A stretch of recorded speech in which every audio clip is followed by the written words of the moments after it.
time to introduce our moderator and get this show on the road.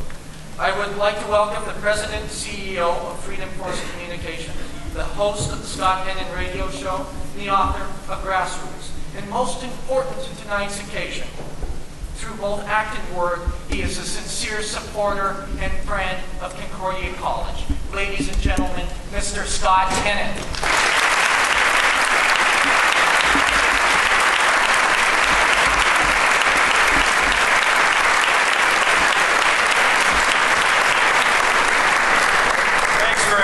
Tyler, it's wonderful to be among such great, just enthusiastic kids at a great institution, and he's right, I am a proud supporter of Concordia College. Many dear friends are alum here and have come to just really thoroughly enjoy it, to the point now they call me a born-again Carver. So I know whenever I sign anything, it's BAC, that means born-again Carver. So, and Dr. Creechy and Tyler, thank you for the warm introduction to all my friends at Concordia, and I think John Pierce coined that born-again Carver phrase, and he's, of course, a great part of the development office here. Teresa's over there, and Dr. Kant at the Ron Alpert School of Business, and so many folks here that I appreciate so very much. As someone who grew up in the family business and has been working part-time since I was 12, full-time since I was a freshman in high school, put to work about triple time since I graduated high school, I didn't have the luxury of higher education that many of you today have had. And so if I get anywhere within the same zip code of the intellectual capacity of Concordia, I love the fact that I can call myself among you here in Carville.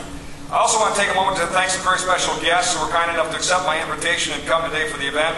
They include the namesake of the new Ron Alpert School of Business, fabulous Concordia alum, Ron Alpert, the Sultan of Spuds, as I talk about in the book, and of course among, well, the most distinguished alumnus of this great institution, who was gracious enough to be here tonight, along with America's most successful oil man, America's oil champion, Harold Ham. So please give these gentlemen a applause.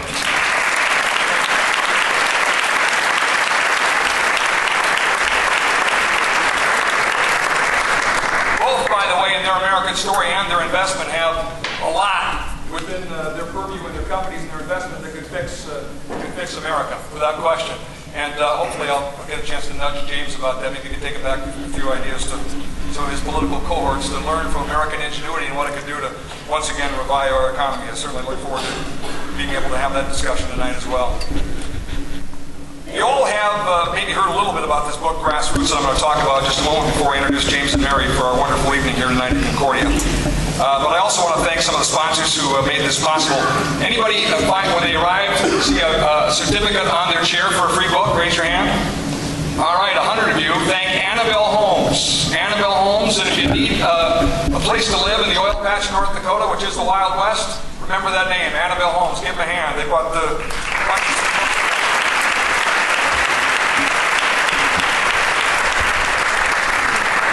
companies, some great entrepreneurial instincts from Dean Navalis and his team of folks that are just absolutely, you need those instincts, as my friend Harold will attest to. That's what gets so many things going on, and it's you're stepping up and building homes in Stanley and Tioga and Columbus and everywhere else. Also, another good friend, Michael Chambers and Eldebron, gave our distinguished guests an opportunity to receive a copy of the book Grassroots, so thank you, Michael Chambers and Eldebron, wherever you are, Michael. Appreciate that very much.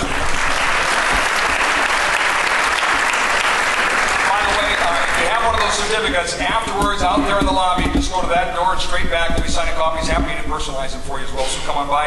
If you were not lucky enough, speaking of capitalism, to get one of those free books, I'll sell you one tonight and put your name on it. Your grandma's name on it, your grandpa's name on it, your dog's name, it doesn't matter. In fact, I've given Harold one already, so I inscribed his to his dog. Two of them, Cole. So Cole's got a book now. Anyway, one of the great honors of my life has been to write this book, Grassroots. It really has. My wife Maria is in the front row here and already mortified that I introduced her once tonight. Won't do it again for the benefit of the crowd. Encouraged me to do this. I said, I'm not an author. I'm a radio talk show. This makes no sense. Mary Matalin, who you meet a little bit, is the editor-in-chief of Threshold, and she encouraged me to do it. They put me in touch with a gentleman by the name of Jim Denny, whose name is also on the front cover, co-authored books with Michael Reagan and others.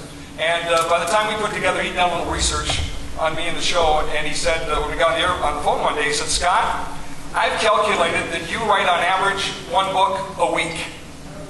I said, what are you talking about? He said, you just say it. which means I'm a blabbermouth, I think is what it means. But the point is, what we did with this book is just take some of the things I talk about, some of the things I'm passionate about from the radio show, and repurpose them for the book. That gets you part of the way down the road. And then, of course, you start thinking about some themes and where you want to go. And the Tea Party movement was exploding at the time. And I saw really what I saw as, aunts and uncles of mine, Maria's, family members, that kind of salt of the earth, wonderful people who were just very concerned about the direction this country was going. And so I got to do something about it. And rolled up their sleeves, not as Republicans, not as Democrats, not as independents, as people concerned about the direction of this country, and said, I have to do something. And whether it was make a sign that said, drill, baby, drill, and I did, Harold, whether it was to say, the Holocaust of abortion is wrong, whether it is to say, hey, get your hands off my money, or little kids with piggy banks, whatever. Everybody expressed it in a different way. And it was extraordinary. And it was not about just one thing. A lot of people think the Tea Party movement is about, for instance, our debt deficit. I always say that was the match that lit the fire. No question about it. When you saw the spending, you saw what was happening to the debt, you see a president, a administration, now get your minds around this for a second, that doubled our national debt. They have, in this administration, proposed what will double our debt. One presidency, all the other previous presidents combined. That's a scary thought. I called it on the radio program fiscal child abuse, generational theft. It's robbing from our kids and grandkids.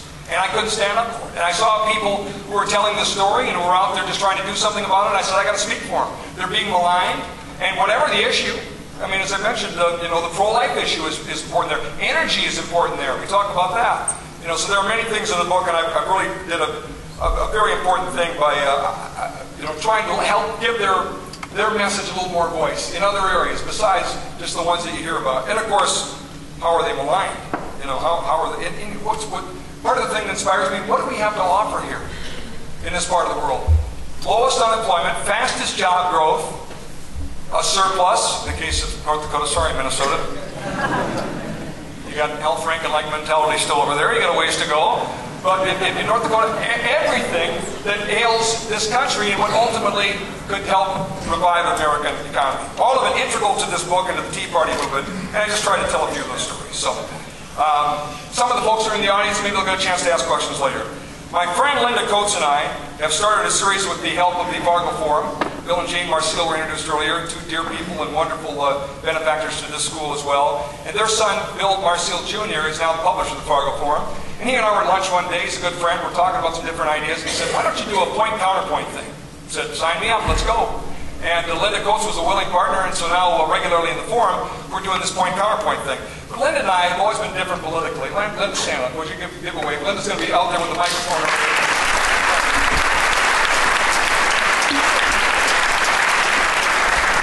We have disagreed on a lot, and she does remind me that she's brought me along on a few issues to the other side, here and there.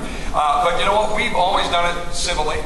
We've always done it, and I didn't remember this story, but I had some health issues recently, and got a very gracious note from her to say, I'm thinking of you, praying for you, and everything else. I thought, why was that nice? And, we weren't doing this. It was a year or so ago or whatever. But what a nice thing. And I told her when we started this deal, I really appreciated the fact that she'd sent a nice little note. She said, well, you don't remember this, but the first person to call after I lost my city council race was you. Despite every battle we've done and everything we've done, and you couldn't have campaigned more vigorously against me to win that election. But the first person I hear from after is you. And it touched me. And I'd forgotten I'd done it. I'm glad I did. I guess my mom was here, taught me right, so that you might have a political difference, but you can do it simply. So that's what we've tried to do with this particular night, and we're going to keep this going.